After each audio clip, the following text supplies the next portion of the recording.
بسم اللہ الرحمن الرحیم۔ وہ بنی اسرائیل کی ایک فرشتہ صفت خاتون تھی۔ وہ اپنے زمانے کی سب سے بڑی پاک دامن عورت تھی۔ وہ خدا کی اتنی بڑی مقرب بندی تھی کہ خدا تعالیٰ نے قرآن کریم میں نہ صرف ان کا نام ذکر کر دیا بلکہ ان کے نام پر ایک پوری سورت نازل کر دی۔ وہ قرۂ ارض کی واحد خاتون ہے جن کا اسم گرامی قرآن کریم میں آیا ہے۔ ناظرین، یہ مشہور پیغمبر حضرت عیسیٰ علیہ السلام کی والدہ محترمہ بی بی مریم علیہ السلام تھی۔ ان کے بطن مبارک سے حضرت عیسیٰ علیہ السلام بغیر باپ کے پیدا ہوئے۔ یہ اس زمین پر خدا تعالیٰ کا بہت بڑا معجزہ تھا۔ تفسیر کے کتابوں میں بی بی مریم کی پیدائش کے متعلق ایک بہت بڑا دلچسپ قصہ بھی لکھا گیا ہے کہ حضرت مریم کی والدہ محترمہ حضرت حنا کے ہاں اولاد نہ تھی۔ ایک روز رات میں درخت کے سائے میں ایک چڑیا دیکھی جو اپنے بچے سے پیار کر رہی تھی اور اسے دانہ کھلا رہی تھی۔ یہ منظر دیکھ کر آپ کا دل بھر آیا اور آپ نے بارگاہ الہی میں اولاد کی دعا کی تو اللہ پاک نے آپ کو حضرت مریم کی صورت میں باکمال بیٹی سے نوازا۔ بی بی مریم جب اپنی ماں کے شکم میں تھی، اس وقت ان کی ماں نے یہ منت مان لی تھی کہ جو بچہ پیدا ہوگا میں اس کو بیت المقدس کی خدمت کے لیے آزاد کروں گی۔ چنانچہ جب حضرت مریم پیدا ہوئی تو ان کی والدہ ان کو بیت المقدس میں لے کر گئی۔ اس وقت بیت المقدس کے تمام عالموں اور عابدوں کے امام مشہور پیغمبر حضرت زکریہ علیہ السلام تھے جو حضرت مریم کے خالو تھے۔ حضرت زکریہ نے حضرت مریم کو اپنی کفالت اور پرورش میں لے لیا اور بیت المقدس کی بالائی منزل میں تمام منزلوں سے الگ ایک محراب بنا کر حضرت مریم کو اس محراب میں ٹھہرا دیا۔ چنانچہ حضرت مریم اس محراب میں اکیلی خدا کی عبادت میں مصروف رہنے لگی اور حضرت زکریہ علیہ السلام صبح و شام محراب میں ان کی خبر گیری اور خورد و نوش کا انتظام کرنے کے لیے آتے جاتے رہے۔ ناظرین، چند ہی دنوں میں حضرت مریم علیہ السلام کے محراب کے اندر یہ کرامت نمودار ہوئی کہ جب حضرت زکریہ محراب میں جاتے تو وہاں جاڑوں کے پل گرمی میں اور گرمی کے پل جاڑوں میں پائے جاتے۔ حضرت زکریہ علیہ السلام حیران ہو کر پوچھتے کہ اے مریم، یہ پل کہاں سے تمہارے پاس آتے؟ تو بی بی مریم یہ جواب دیتی کہ یہ پل اللہ کی طرف سے آتے ہیں اور اللہ جس کو چاہتا ہے بلا حساب روزی عطا فرماتا ہے۔ حضرت زکریہ علیہ السلام کو خداوند قدوس نے نبوت کے شرف سے نوازا تھا، مگر ان کے ہاں کوئی اولاد نہیں تھی۔ وہ بالکل ضعیف ہو چکے تھے۔ برسوں سے ان کے دل میں فرزند کی تمنا موجزن تھی اور بارہا انہوں نے گڑ گڑا کر خدا تعالیٰ سے اولاد نرینہ کے لیے دعا بھی مانگی تھی، مگر خدا کی شان بے نیازی کے باوجود اس کے اب تک ان کو کوئی فرزند نہیں ملا۔ جب انہوں نے بی بی مریم کے محراب میں یہ کرامت دیکھی کہ اس جگہ بے موسم کا پل آتا ہے تو اس وقت ان کے دل میں یہ خیال آیا کہ میری عمر اب اتنی ضعیف ہو چکی ہے کہ اولاد کے پل کا موسم ختم ہو چکا ہے، مگر وہ اللہ جو حضرت مریم کی محراب میں بے موسم کا پل عطا فرماتا ہے وہ قادر ہے کہ مجھے بھی بے موسم کی اولاد کا پل عطا فرما دے۔ چنانچہ آپ نے محراب مریم میں دعا مانگی اور آپ کی دعا مقبول ہو گئی اور اللہ تعالیٰ نے بڑھاپے میں آپ کو ایک فرزند عطا فرمایا جن کا نام خداوند عالم نے یحییٰ رکھا اور اللہ تعالیٰ نے ان کو بھی نبوت کا شرف عطا فرمایا۔ قرآن مجید میں خداوند قدوس نے اس واقعے کو تفصیل سے سورہ مریم میں بیان کیا ہے۔ ناظرین، ایک دن جب حضرت مریم عبادت کی غرض سے گھر کے مشرقی حصے کے ایک کونے میں تشریف لے گئی تو ایک فرشتہ انسانی شکل میں ظاہر ہوا۔ جمہور علماء کے نزدیک یہ حضرت جبرائیل علیہ السلام تھے۔ حضرت مریم علیہ السلام ایک انسان کو اپنے قریب دیکھ کر گھبرا گئی اور خطرہ محسوس ہوا تو فوراً اس سے اللہ کی پناہ مانگنے لگی کہ اگر تم مومن ہو تو مجھ پر ظلم نہ کرنا۔ بعض روایات میں ہے کہ جبرائیل اللہ کے نام کی تعظیم کے لیے کچھ پیچھے ہٹ گئے اور فرمایا کہ میں ایک فرشتہ ہوں جو اللہ تعالیٰ کی طرف سے بھیجا گیا ہوں تاکہ آپ کو ایک پاکیزہ لڑکے کی خوشخبری دوں۔ حضرت مریم علیہ السلام کو انتہائی تعجب ہوا۔ وہ بولی کہ یہ کیسے ممکن ہے کیونکہ وہ شادی شدہ نہیں تھی۔ فرشتے نے کہا اللہ رب العزت ہر بات پر قادر مطلق ہے، اس کی بارگاہ میں سب سے آسان ہے، پہلے سے طے ہو چکا ہے کہ آپ کو عظیم المرتبت بچہ دیا جائے گا جو پیغمبر ہوگا اور بغیر باپ کے ہوگا اور دنیا جہاں کے لیے نشانی ہوگا۔ روایات سے پتہ چلتا ہے کہ حضرت جبرائیل علیہ السلام نے بی بی مریم کے گریبان میں پھونک مار دی جس سے آپ کو حمل ٹھہر گیا۔ ناظرین، حضرت مریم علیہ السلام جب حاملہ ہوئی تو ایک دور جگہ چلی گئی۔ اس بارے میں ایک قصہ کئی بزرگوں نے ذکر کیا ہے۔ جب آپ کا حمل ظاہر ہوا تو سب سے پہلے بنی اسرائیل کے ایک عابد و زاہد شخص وہب بن منبع، جو آپ کے خالہ زاد بھائی بھی تھے، آپ سے انتہائی تعجب سے پوچھا کہ اے مریم، کیا بیج کے بغیر کھیتی اگ سکتی ہے؟ تو آپ نے جواب دیا، جی ہاں، بتاؤ کس نے پہلی مرتبہ کھیتی کو پیدا کیا؟ پھر انہوں نے آپ سے سوال کیا کہ کیا بغیر مرد کے اولاد ہو سکتی ہے؟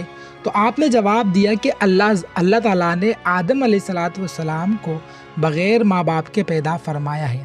پھر انہوں نے آپ سے پوچھا کہ اچھا اپنی خبر بھی دو۔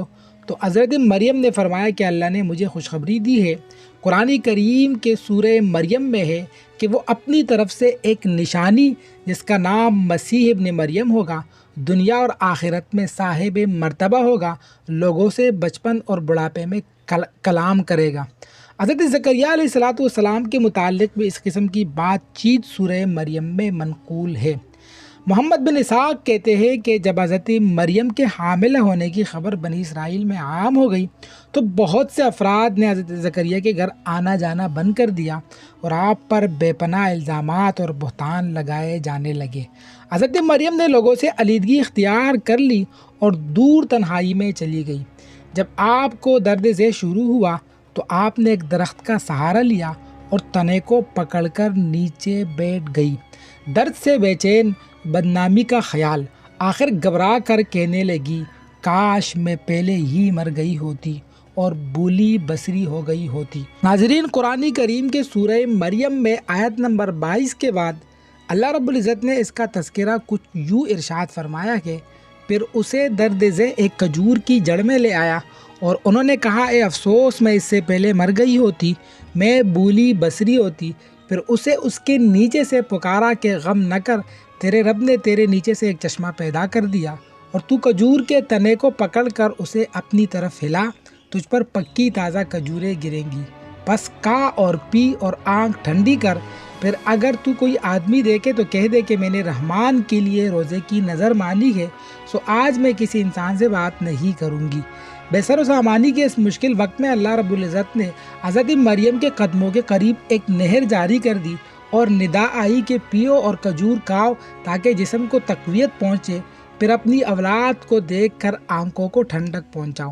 ناظرین، اسلام سے قبل دیگر امتوں میں چپ کا روزہ عبادت میں داخل تھا، یعنی صبح سے لے کر رات تک انسان کسی سے بات نہ کرتے۔ اسلام آنے کے بعد یہ حکم منسوخ ہو گیا، لہٰذا حضرت مریم علیہ السلام کی پریشانی دور کرنے کے لیے ان سے کہا گیا، اگر تم سے کوئی شخص اس بچے کے بارے میں پوچھے تو اشارے سے کہہ دینا کہ میں نے چپ کا روزہ رکھا ہے۔ قرآن کریم کے سورہ مریم میں اس کا تذکرہ موجود ہے۔ جب حضرت مریم علیہ السلام کو کچھ تسلی ہوئی اور حضرت عیسیٰ علیہ السلام پیدا ہوئے، پھر اسے آپ اپنے بیٹے کو لے کر قوم کے پاس آئی۔ قوم کے لوگ آپ کی گود میں بچہ دیکھ کر انتہائی غصہ ہو گئے اور آپ کے عبادت گزار خاندان کا حوالہ دیتے ہوئے آپ سے بدگمان ہوئے اور آپ پر الزام لگانے شروع کر دیے۔ قرآن کریم کے سورہ مریم میں اس کا تذکرہ بھی موجود ہے۔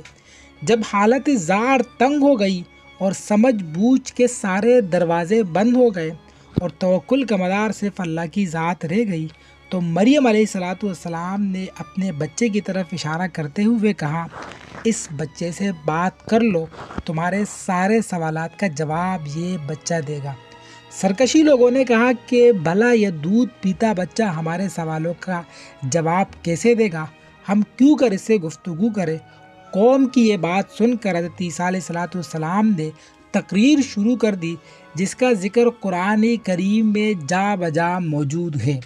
اور جب پہنچے تو انہوں نے فرمایا کہ میں اللہ کا بندہ ہوں، اس نے مجھے کتاب دی ہے اور مجھے نبی بنایا ہے، اس نے مجھے بابرکت بنایا ہے کہ میں کہیں پر بھی ہوں، مجھے نماز اور زکوٰۃ کی تاکید فرمائی ہے، میں جب تک جیو اپنی ماں سے اچھا سلوک کرنے والا، اور مجھے زبردست بدبخت نہیں بنایا، اور سلامتی ہے مجھ پر جس دن میں پیدا ہوا اور جس دن میں مروں اور جس دن میں زندہ اٹھایا جاؤں گا۔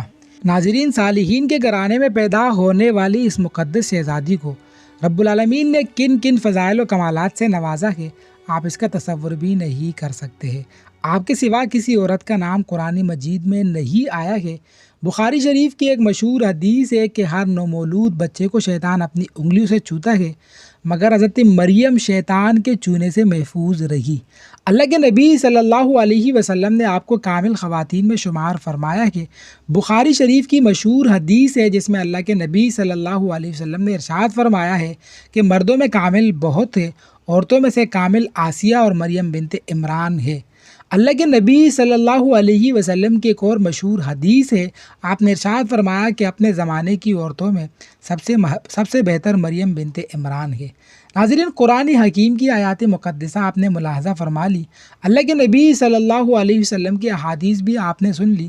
اس سے آپ جان چکے ہوں گے کہ دین اسلام میں حضرت مریم کا کیا مقام و مرتبہ ہے اور اللہ رب العزت نے آپ کو کس شان سے نوازا ہے۔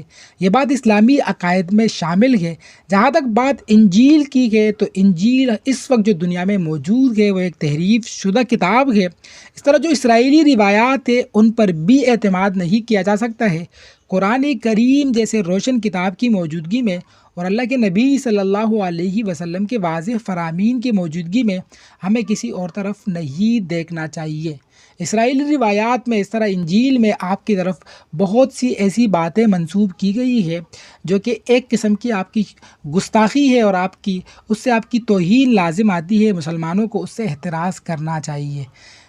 قرآن کریم کی جس صورت میں اللہ رب العزت نے حضرت مریم کا تذکرہ فرمایا ہے اور جو صورت آپ کے نام پر ہے، یہ صورت بھی کمالات سے بھرپور ہے۔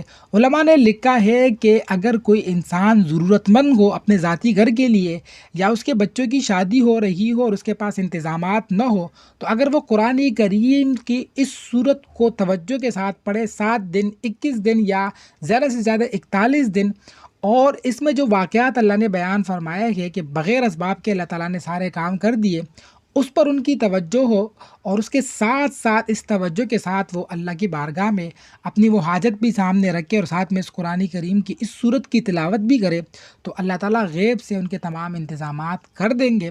علماء نے اس پر تجربہ بھی کیا ہے۔ اللہ تعالیٰ ہمیں اور ہماری خواتین کو حضرت مریم کے نقش قدم پر چلنے کی توفیق عطا فرمائے، اور اللہ تعالیٰ ہماری خواتین کو اور ہم سب کو حضرت مریم کی طرح پاک دامنی عطا فرمائے۔